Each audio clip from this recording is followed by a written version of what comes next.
आपल्याचा. हे 50 वर्षाचा आमचा काळ खूप छान गेला. आता संसार म्हटलं की काही ना काही राहणारच, पण त्यातून खूप छान राहिलं आमचं.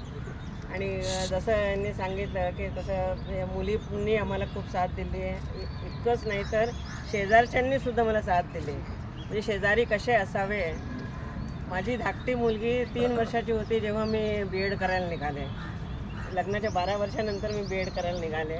तर त्यांच्याकडे आम्ही तिला सोडायचं आणि हे शाळेत निघून जायचे आणि 1.5 तासाने माझ्या मुली शाळेतनं यायच्या तिघींनी. तर सगळ्यांचा साथ, ह्यांचा तर साथ होताच होता, प्रश्नच नाही आहे.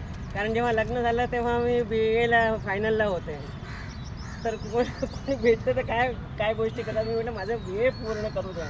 त्या लग्नानंतर 9 महिने मी बनारसला होते आणि राहून मी ग्रॅज्युएशन पूर्ण केलं.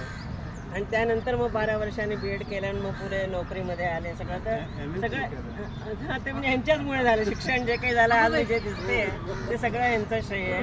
आणि मला मुलांनी खूप सपोर्ट केलं, मुलींनी सगळ्यांनी मला हे केलं. आणि आजही जे काही आम्ही पुण्यात आलो आहे ते मुलींमुळेच आलो आहे.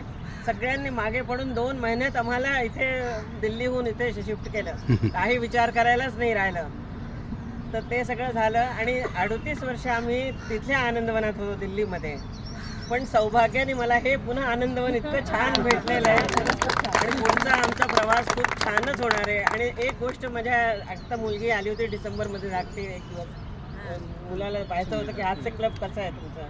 तर त्याच्यातून तिला आजही तिचा सकाळी फोन आला. तर म्हणे आई मला एकच वाक्य त्यातलं आवडलं, नको औषध नको गोळ्या, हसत हसत वाजवा टाळ्या. आणि हेच तुम्ही लोक आपलं राहू द्या, ह्याला सोडू नका. काही जरी झालं तरी हास्य क्लब नाही सोडायचा.